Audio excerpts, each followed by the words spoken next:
బులెటిన్లో మరో breaking news చూస్తున్నాం. తెలుగు సినిమా హీరోలపైన మాజీ ఉపరాష్ట్రపతి వెంకయ్య నాయుడు సంచలన వ్యాఖ్యలు చేశారు. సినిమా అంటే ప్రజలకు మంచి సందేశం ఇచ్చేదన్న ఆయన ఇప్పుడు నెగిటివ్ క్యారెక్టర్లు చేసేవాళ్లు హీరోలయ్యారని అన్నారు. ప్రస్తుతం స్మగ్లర్లు, దేశ ద్రోహులను, సమాజంలో తప్పుడు విధానాలు పాటించే వాళ్లను హీరోలుగా చూపిస్తున్నారని వెంకయ్య నాయుడు అన్నారు.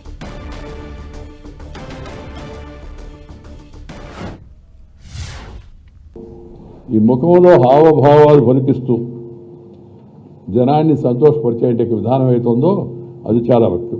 సినిమా అంటే కేవలం వ్యాపారం కాదు, అది ఒక కళాత్మక సందేశం. సినిమా అంటే ప్రజలకు ఒక మంచి విషయాన్ని తెలియజేయడం. పాత రోజుల్లో కూడా విలనులు ఉండేవాళ్ళు, ఫైటింగ్ ఉండేది, విలను కొద్దిగా ఊగినట్టుగా ఊగేవాడు, ఆఖరణ విలనం అంతమయ్యేవాడు, లేకపోతే తగిన గుణపాఠం అయ్యేది, రాజమండ్రి సెంట్రల్ జైలుకో వెళ్ళేవాడు. ఇప్పుడు అట్ట కాదు, విలన్ నెగటివ్ క్యారెక్టర్ హీరో చేస్తున్నారు. చాలా తప్పు. నటన బాగా చేయడం వేరు, కానీ క్యారెక్టరైజేషను స్మగ్లర్లనో, దేశద్రోహులనో, లేకపోతే సమాజంలో ఉండే